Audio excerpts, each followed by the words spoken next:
Hi everybody, it's RPG Grandma with our alignment videos. So we're still in the first edition Dungeon Master's Guide, and we started on graphing alignment and the importance of doing so, and why, and it makes very clear that certain classes get the benefits they do because they're required to follow a rigid alignment. And so you, as the game master, the DM, needs to hold players to those alignment requirements. Now we're going to finish up that section. So lawful good characters should not be allowed to ignore unlawful or shady actions by looking the other way. This happens a lot, by the way, even now.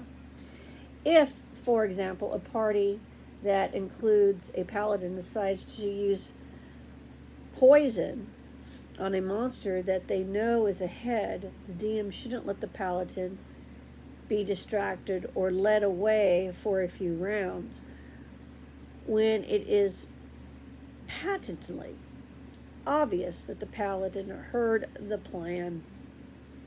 If the player does not take appropriate measures to prevent the action, the DM should warn the paladin that his lack of action will constitute a voluntary alignment change, and then let the chips fall where they may. All right, so last video I said we would discuss. So this is where we get people, the DM says I can't do that. The DM has to stop me. Yeah. We had a paladin who could never actually play the paladin right, and he did get his alignment stripped and his paladin stuff taken away as a result. But it wasn't from lack of trying to explain to him how to play a lawful good character. That lawful good characters just don't do certain things. The players tried. The DM tried. I mean, when you have dodgy alignment characters, and then the paladin, it's okay for the dodgy people to do something. It's not okay for the paladin, and if the paladin knows, he's supposed to stop. The paladin should not be leading the dodginess to a point that even the dodgy characters are like, yo, I'm not okay with that, and that's what we had going. And so eventually, as players, just as players, and the guy who was the DM sitting there and trying to explain over and over the difference between good and evil. And we just couldn't get the guy to understand. It was all about survival for him, and so he just could not play that kind of character. So a little bit of this. The hardest characters to play are on these extremes, like chaotic evil, like lawful good. And when you're playing these extreme personality types, extreme worldviews, if you will, that help define the character, know yourself. Can you do it? Because if you can't, then don't play that character in a system that uses alignment. Just don't. There's a lot of modern options in modern D&D that you might be better suited for if you're playing a modern game.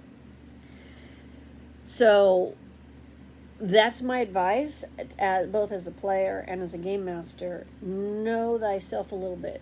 So figure out what your baseline is, how you would, if you were just playing yourself, what that would look like within the class that you're picking or the game.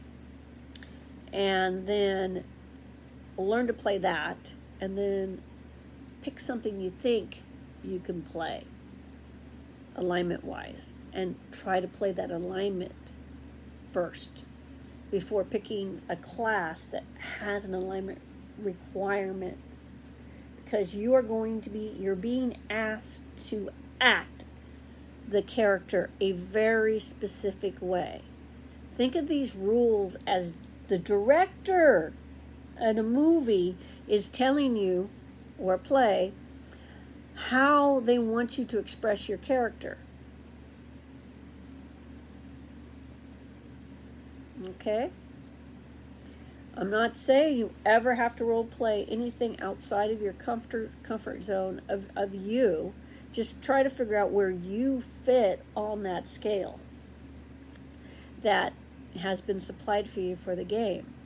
If you want to grow yourself in your acting ability, so to speak, your role-playing ability, then try to wrap your head around how you're going to express that in the game. All right, I think I was playing a neutral character, somewhat chaotic, but they were neutral. So they did good things, they did bad things, they did lawful things, and they did chaotic things. If it made sense to the character.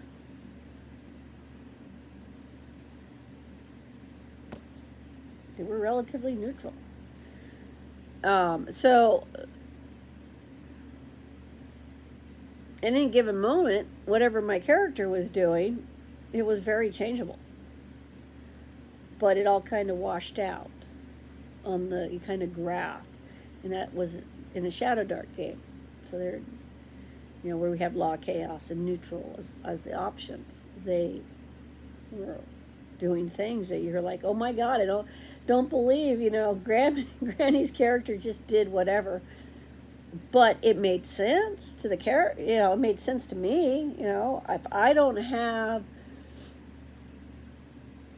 if I'm neutral and I don't really feel like I need to follow the rules, or I don't need to, I can if it works out for me, then where's my good evil index? What am I up to? So there you go. So next up is alignment language, which is really, really long. And then changing alignment, also very long.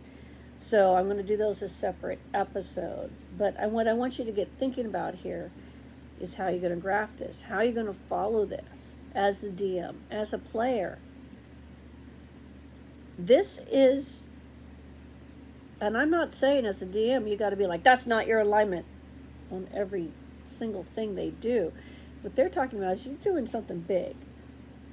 So you're lawful good, and the enemy surrenders, and they're women and children, and you decide those children are going to grow up and take vengeance, so you go around and you behead everybody. That is not an act of a lawful good character. Straight up. That kind of should be a no-brainer. But people sometimes have trouble with this. And that's pretty extreme because you just killed 10 people. Most of them children. There's going to be consequences. The DM's going to look at that and go, well, that was some evil shit you just did. That was not lawful. You weren't following any of the codes and ethos on how to treat prisoners. And they're probably going to give you a different alignment. Now, if they don't, it's quite possible your own party may decide that you aren't lawful good, and then they're going to kill you.